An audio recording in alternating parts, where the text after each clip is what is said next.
Welcome back to Shift Happens, the Pass and Go podcast to help you shift gears in your driving journey. I'm the host Charlotte and I'm here with Malcolm and Cain today. Morning.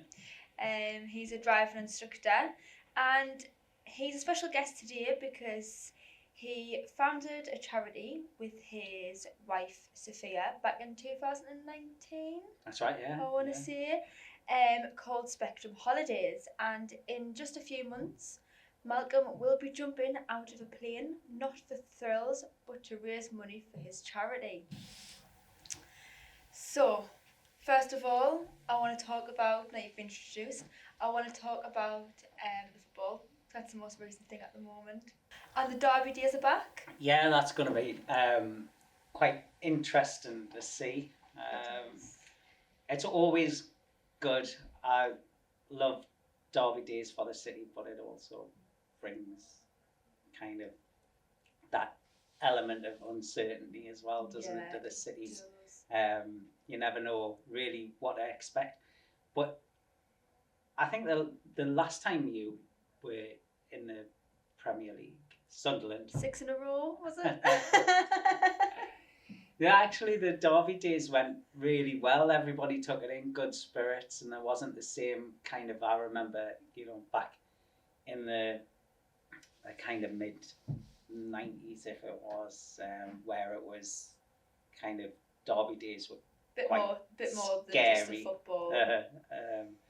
But now they seem to have calmed down. So I'm looking forward to getting back to that intercity rivalry again. Be good. I'm like really excited for it because it's like the Derby days are back. Yeah. It might be the first time you actually fill your stadium for a few years. I don't know, like, 'cause we had a full house at the second leg of the playoffs. So, and we outsold Wembley as well. I mean, that's not difficult to do, though, is it? Really? You should have seen their seats. You should have seen Sheffield United seats. I looked over and it was just like half of it was just empty. All right. And I was dead surprised. Did you go, like? Oh yeah. I was gutted. I missed the cup final for Newcastle. Oh, did you miss it? I missed the parade as well. I was working, obviously. But you've done well getting back into the Premier League. I mean, you've only been in the Championship for 2 seasons. I mean, I haven't been in the Premier League for 10 years. I think it's been like 8 years now. But there was a risk of you just keep kind of declining at one point when you get out of the Premier League and then out of the Championship, and then you weren't doing very well in League One. Hopefully make good choices, and then we can beat you in the Derby day. It'll be interesting to see. Certainly recently, past 2 or 3 seasons, the new Championship teams that have come up have been like Premier League whipping boys. So it will be interesting to see whether or not Sunderland fall into that same category, or whether, I think if they can manage to make it through the first season and stay out of the relegation zone, I think you might be able to kind of sort of start attracting younger, more quality players, and might be able, aim for that kind of bottom half of the table, just above the relegation zone. I'll take the bottom half. It's good. It is, as I say, it's good. It's good for the cities, and it does good. Newcastle and Sunderland are both massive footballing cities, and when you see the difference, just the difference in the atmosphere, the difference in the attitude of the people, when initially when Mike Ashley got bought out, the whole city, but the whole city changed, and I think it like lifts everybody, and and then next moving on and getting into the Champions League and stuff like that. And I think it'll do the same for Sunderland if Sunderland can stay in the Premier League and start kicking on a little bit. I mean, Champions League might be a bit of a. How you feeling about the Champions League? Good. I was gutted 2 years ago when we actually didn't qualify for the knockout stages, because that was tough. We played really well. Yeah, we were in a really difficult group as well, and we played some really good football, and then just to kind of miss out on that qualification for the knockout stages by a point, I think it was a bit of a kick in the face, but it was good experience. I think we kind of exceeded expectations at that point. And if you'd said when the takeover happened and they brought in Eddie Howe, if it said kind of like 3.5, 4 years time, you'll be looking at that top 6 and European football, would have quite happily taken that, definitely. So, and if if Sunderland can kind of start to aim for the same things, staying up is a massive thing for new championship. Yeah. Like teams that have come up from the championship, just managing to stay up. I think Leicester were Jamie Vardy was interviewed quite recently, and he said that he massive experience in the Premier League. He won the Premiership with Leicester, and he said it's just a completely different ball game now. He's coming up, even coming back up to the Premier League from the Championship. You're playing the big leagues now. Do you know what I mean? Like you're playing like the top, so elite. Away from the football now. So today we're talking about what inspired your idea to skydive. The highs and the nerves leading up to it. How you feeling about it? I'm actually all right. It'll be the second one that I've done.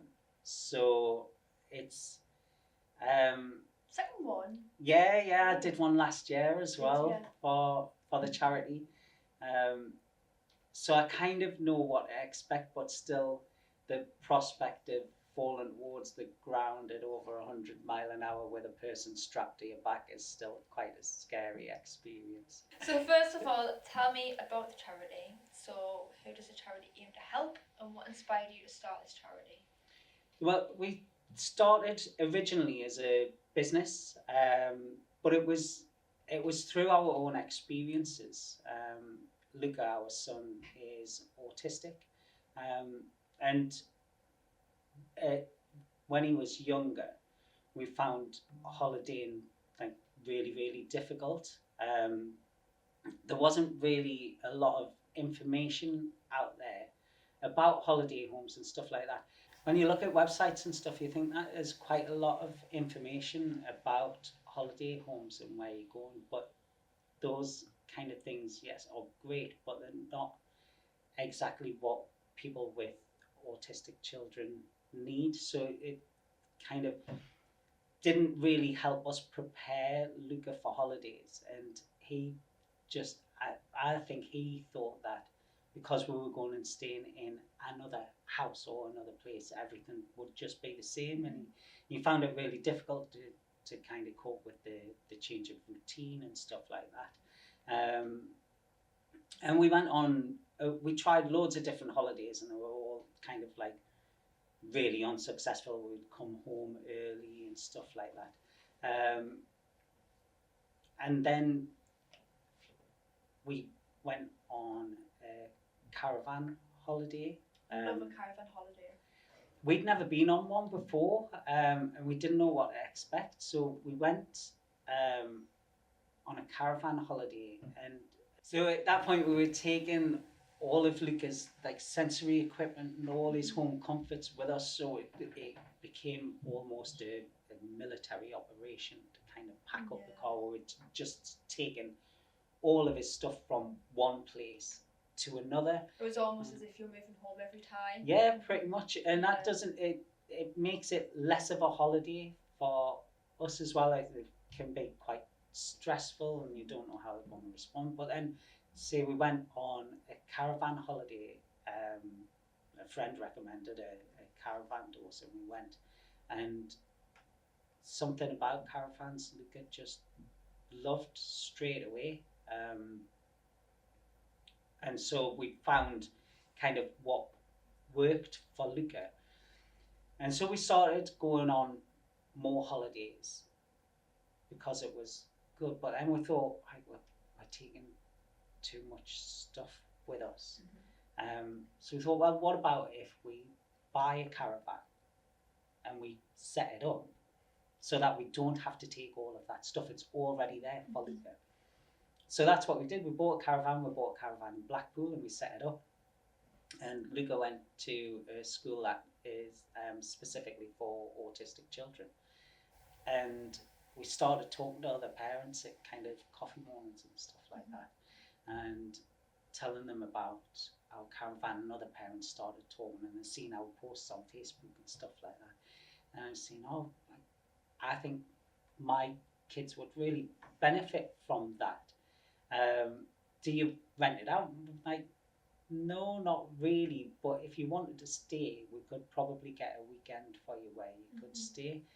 And then we started to we started getting contacted by people who we didn't actually know. I've heard from a friend that you've got a caravan, it's got all this sensory equipment in it. Can we hire it? And so, and we thought, well, actually, there's a bit of a gap in the market there. So we kind of looked into it and we started letting our caravan out.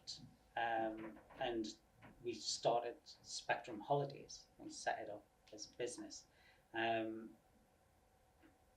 But then we found that the one in Blackpool was a bit unmanageable. It was too far away and stuff. So we moved them to Haggerston Castle. And then we bought a second caravan. Then as we started to move on, quite often we find that with families who have children with additional needs or disabled children, kind of the parents, or at least one of the parents, become carers. So they're like low income households and stuff like that. And we thought, well, how can, although we try and keep the costs as low as we can, how can we help these families more, So we had a look into it. Sophia and I had been involved in charities for quite a bit, and had worked quite a bit with neurodivergent and disabled people, young people and children for quite a while. And we thought, well, maybe we could go down the route of a charity, and then we can start to kind of source funding and subsidise stays and help families even more than we do. So we'll be coming into our third year now. So 2.5 years ago, we converted from business to a charity so that we can try and help subsidise those stays for people. And that's kind of where Spectrum Holidays, the charity, was born. So Luca is the inspiration behind everything that we do, and he kind of informs all of our decisions. But the aim of the charity is to help as many kind of families with neurodivergent and disabled children or disabled family members that we can. And at the minute, what we can do in our caravans is we can provide free passes for families, which can save them up to like £300 a stay, and they get discounts off activities and discounts off food and stuff like that when they stay in the caravans. So we help kind of manage those costs for the families as much as we can, and we help families prepare, which is a massive thing for neurodivergent children, is kind of like that preparation, the change of routine, helping them understand that although they're going to a different place, this is what they can expect. We provide them with social stories, and we give them all the information that we possibly can before they stay. So that's how we help, and that's the people that we aim to help through the charity. So with autistic children, a lot of them, they're not the same. They all have different, need different sensory things and things like that. So how do the parents know that this caravan or this holiday home is going to be right for their children? That's a good question. We spend a lot of time actually talking to families, and especially the parents of children, and kind of we never recommend a holiday home for any family. We'll talk to them and say, what are your needs? Like some autistic children are well little Houdinis really. Some of them like can just escape from anywhere, and that means that some families can't stay in places that don't have fully lockable doors. Caravans, you're not allowed to lock the doors with a key from the inside. Because of fire escapes, none of the windows can be restricted. Like a little twisty so thing, yeah, a little thumb turner thing, and kids can get out of those quite easily. So, and that was one of the things that when we very first started Spectrum Holidays, we had quite a lot of families come to us and say, you know, it's great what you're doing, but these caravans aren't really suitable for us. Is there anything that you can do for us? So then we started to contact other holiday homeowners around the country,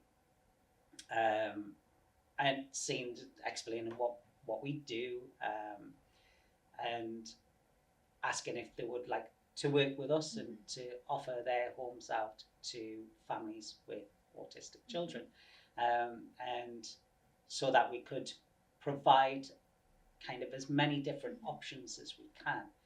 So we now work with, I think we work with 15 partners, and we've got access to over 250 holiday homes around the country of all different kinds.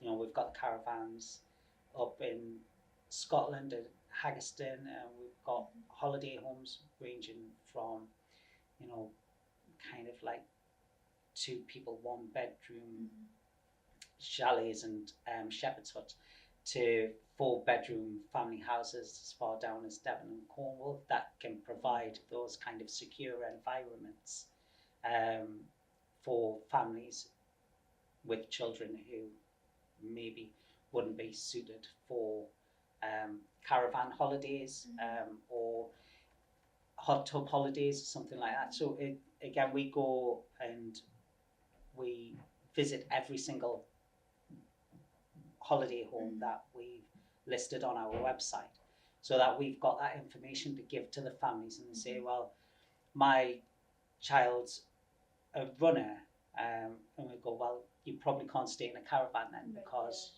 you know they'll get out and they'll escape. Or my child has no sense of danger, and if they see a lake, they'll quite happily jump in it. And we'll go, right, well, those holiday homes have lakes quite close by. You know, some of them are on lakes. So we spend a lot of time talking to those families and saying, what are your needs and how can we help you, rather than saying, well, this is what we've got, kind of thing. So it's working with families and finding out what their needs are to make sure that they have a holiday home that is suitable, not just for them and their autistic family member, but the rest of the family as well, because holidays should be an enjoyable experience for everybody, and not kind of just tailored towards one family member or one family group. And I think that's something that families with autistic children really struggle to find, is that holiday environment that works for everyone. You are very successful in what you're doing, and it's great to hear, you know, what you're doing, because it's, again, you know, trying to find something inclusive for all is very, very difficult. But what are your goals for the future of the organisation? Where do you see the charity go next? So hopefully we can kind of source funding that will allow us to fully subsidise holiday stays for families. Initially would be in the caravans at Haggerston Castle, and then moving on from there, the idea would be to expand and move into different areas of the country, with charity-owned holiday homes. So working with partners is great, but you're also subject to their availability as well. and they're sites that are open to general public. So if you like, kind of, I think when we started Spectrum Holidays with that kind of blue sky thinking, it would be to have a holiday park that we ran and that was specifically aimed at helping families with neurodivergent, disabled children or disabled family good members. For like activities and things like that as well. Yeah, so the whole thing, like when Sophia and I kind of like talk about it, and we say, you know, if there was, you know, money was no object kind of thing, we'd be able to have a purpose-built holiday park with sensory caravans that were set up to the needs of all different people with all different sensory needs and whatever their requirements were, and sensory rooms and fully trained staff, and people would be able to come, and we even went down the road of kind of like thinking you could have trained hairdressers and barbers who understand neurodivergency and are able to kind of adapt the way that they work, and people could come and just know that they're not going to get judged by other families, and a lot of the people that are there are in a same situation or have been through a similar situation and have that kind of that common ground. But immediately it's just about raising as much money as we can, so that we can subsidise the stays, because at the minute it costs around 30 grand a year to run the two caravans up at Haggerston Castle. So it's even just those two caravans, it's a significant amount of money to raise to be able to subsidise those stays, and you know, that's kind of where we're going with the fundraising element of it. But it's nice because it's so you can see by your face, you know, that it's not just a passion project. Like, you truly are determined and motivated to make this work, you know, for other families, which is lovely to see, you know, helping other people and things like that, to the point where you jump and out of a plane. Yeah. Second time. Why? That's the first question, because honestly, you're so much braver than me. I could not see myself jump out of a plane at all. Like, it's always something that I've wanted to do. You know, there's things that I always, even from being young, I've always, like, when you see things on the telly or on the internet and stuff, and you go, actually, you know what, that looks awesome. I would really like to have a go at that. Flying in a helicopter was one of them. And Sophia bought us a helicopter ride for my 40th birthday, and that was amazing. And did that over kind of like over Bamborough Castle and over the Northumberland coast and stuff. Because it's like being in a plane. But yeah, that was good. Out of one. Yeah, and just that kind of, I've always been, I'm not an adrenaline junkie, but I'm a little bit of a thrill seeker. I've always loved kind of like those fast rides, and I've no issue with getting on things that'll propel you kind of like hundreds of miles an hour and stuff like that. I love all of that kind of stuff. So when the opportunity came around last year to jump out of an aeroplane and have the opportunity to raise money and raise awareness for the charity, I jumped at the chance. Excuse the pun. But yeah, it is kind of like one of those exciting, nervous situations, because although you kind of know what to expect, you don't really know what to expect. You know, so yeah, it's just different. I can't run because I've got a busted knee, so I can't, you know, do things like that, and it's trying to think of things out of the, like, kind of out of the box that people don't tend to do. So it's kind of that kind of, you're doing what now? Exactly what you're doing. What now? You're jumping out of a why? What are you doing that for? So and it's like, let me tell you about charity. Yeah, yeah, exactly. It's a good conversation starter. So that's yeah, it was just something that I've always wanted to do, and it was great. So after I did it once, I was like, I'm definitely going to do that again. You wouldn't even catch me doing it once. That's for sure. You should try it. Oh. So is there any preparation or training that you have to do for the jump, or you just kind of go there and then just hoping to jump out of the plane? Yeah, well, because it's tandem, the person that you're jumping with does all of the training. They've got like hundreds of hours of jump time. Yeah.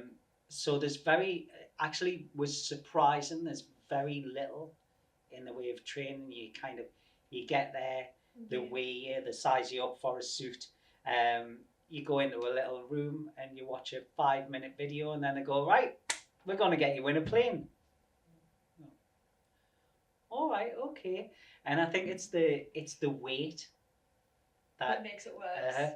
Because we were there, they tell everybody pretty much to turn up at 8 o'clock in the morning, and then the kind of the stagger the jumps. If they do have 2 planes, but one of them was broken the first time that we went there.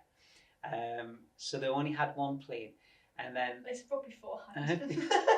So yeah, and then so there was like clouds came over, so then they had to stop because we're like, oh well, there's no point if you can't see anything when you're jumping out of the aeroplane. There's no point really just falling through clouds. We're like, all right, and so then we had to sit for another 3 hours until the clouds started clearing. So you're just sitting there. However, the idea of touching clouds is also quite cool. It was. It was. I said that as well, and they were like, "Well, no, it's kind of you just get wet." But yeah, I think it's the nervous wait is the worst part about it. But once you get in the plane, you can't. Once that plane's off the ground, you got nowhere to go really. If I had to throw her weight, that'd have been enough time for me to go, actually, do you know what it is? Never mind. I'll take it back. Yeah, I'm getting in the car and going. No, it was good. It was good. It was really good. I enjoyed it. It doesn't last very long. You free fall. If you're falling from 15,000 feet, you free fall for, I think they say about 10 seconds. Get up to, possibly depending on weight and wind resistance, up to around 120 mile an hour before they pull the chute. That's 10 seconds too long for me. It's fantastic. Oh. Well, you know what to expect, so it's not as bad this year, is it? I presume. No. It'll just be whether or not. I'm hoping because it's in August that the weather will be nice. It's British weather though. Yeah, exactly. We could be in another beast from the east. You get there at 8 o'clock in the morning, it's sunny, but if you're the 3rd team to jump and you've got to wait an hour and a half, it could be raining by the time it's your turn. But yeah, I'm looking forward to it. So, what's your fundraising goal for the event? Obviously, as much as possible. What's the minimum? I would love to raise anywhere in the region of £1,000, but 500 upwards is kind of always helpful. But yeah, the more we can raise, the better it is. Everything, the charity is 100% volunteer led, so everybody that works and helps the charity does it completely free and does it in their own time. So all of the money that is raised goes directly back into helping families that we support. We have a team of volunteers that go up and clean the caravans and stuff like that. So everything is done kind of without charge to the charity. So that's, I think, one of the things that we try and promote and make people aware of is that every single penny that's raised actually goes directly into helping these families that we support. It just brings back a bit of something to society, doesn't it? Yeah, it just makes you believe in it again a little bit. Just giving a little bit back that that we can help where we can really. Yeah. How does the thought of jumping out of a plane compare to the nerves do some learners, as your driving instructor, feel before their first driving lesson? I think it's probably very much the same, because I think, again, after talking to some of the new drivers, especially first lesson drivers, you might do a little bit of research and you might watch a few videos, and so you kind of have an idea of what to expect. But then you get there, you have a bit of a briefing, and then they go, right, now you're going to do it. Yeah. And that's exactly what you do with that new drivers, and you get that exact same look, and you go, well, I'm going to jump out plane now. And it's the same when new drivers go, I'm getting in the driving seat now. And you go, well, what do you think you're here for? Well, I thought maybe you would just show us how the car worked first, and we'd have a look around, and maybe you would drive us and we'd chat for a bit. We're going to spend 2 hours just chatting and looking around the car. No, get in the driving seat and that, like rabbit in the headlights kind of thing. But yeah, I think it's pretty much exactly the same feeling. So now the roles are reversed, what's it like being yourself in the hot seat? I don't mind it, I'm quite calm, and I can pretty much take anything that's thrown at us.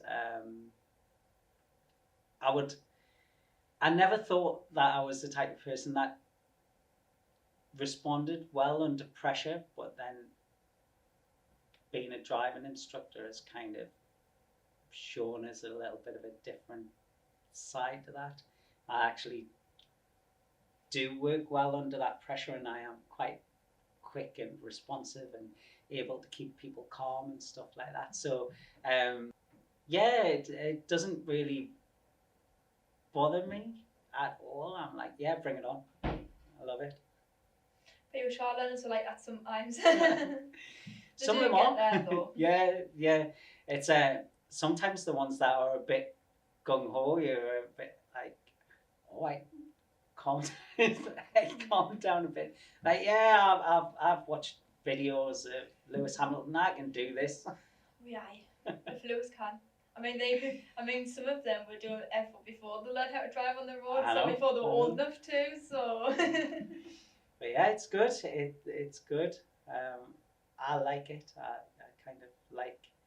Say, I'm not necessarily an adrenaline junkie, but I like things that get your heart racing, and being a driving instructor definitely keeps you on the edge of your seat, if you like. See, I'm a thrill seeker as long as I'm harnessed. So I can do rock climbing, because I know someone's got hold of us, but hiking up high mountains, knowing I could fall, it's a fear of falling for me, which is why falling out of flip plane defeats the purpose of my fear. So maybe I should look into doing something like that. Maybe it might, get me fear. Yeah, definitely.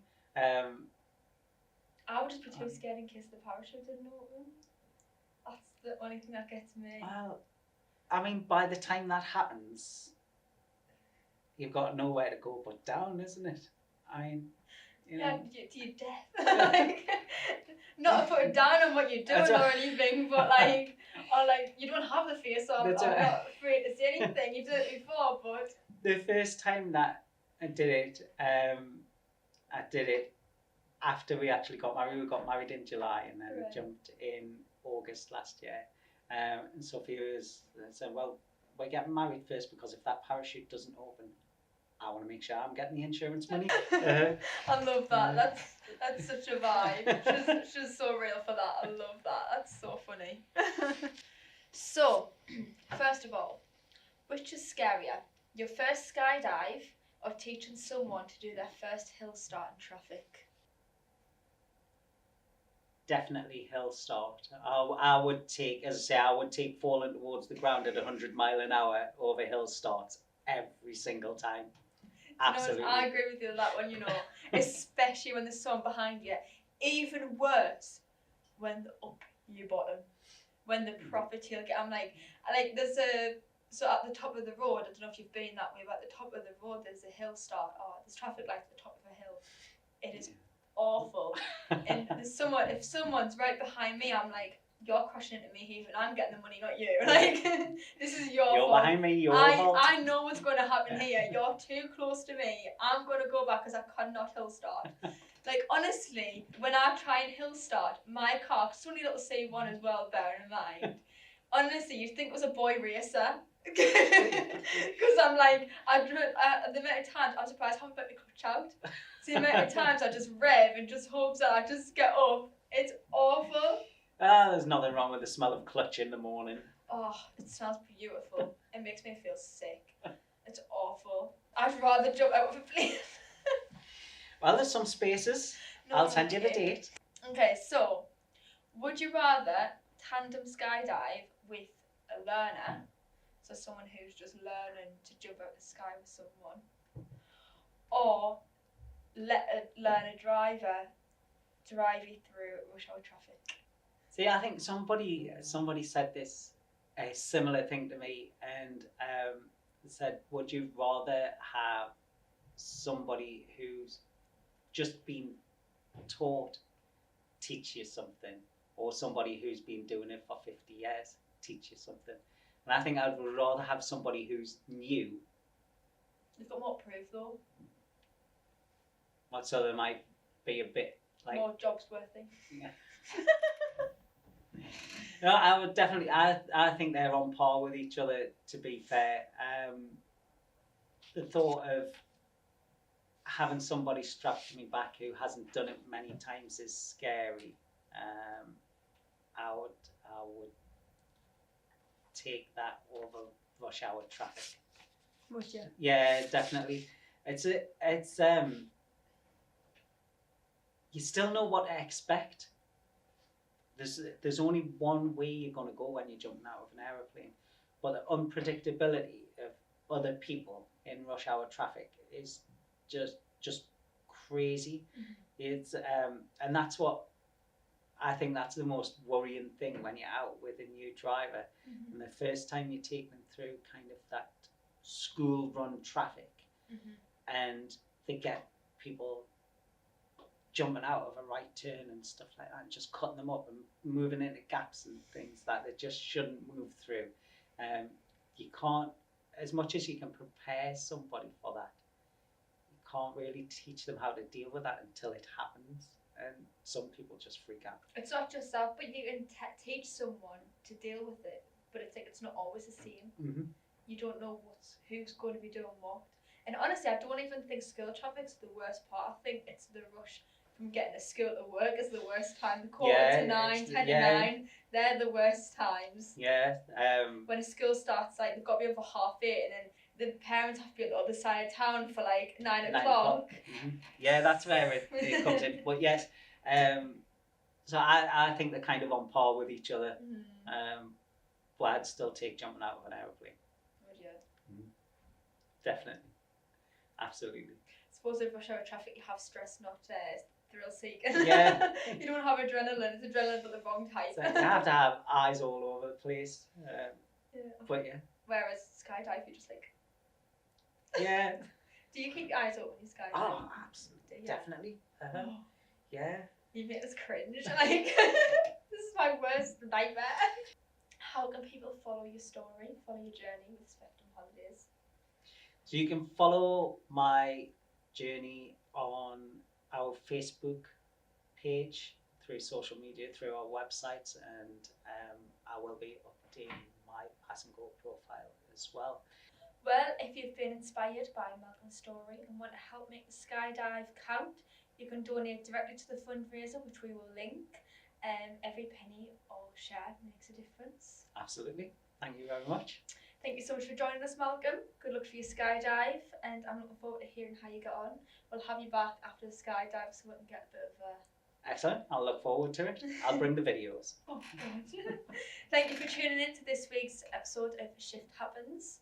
In the next episode, we will be focusing on Public Service Day and how learning to drive benefits you when starting a career in the public services.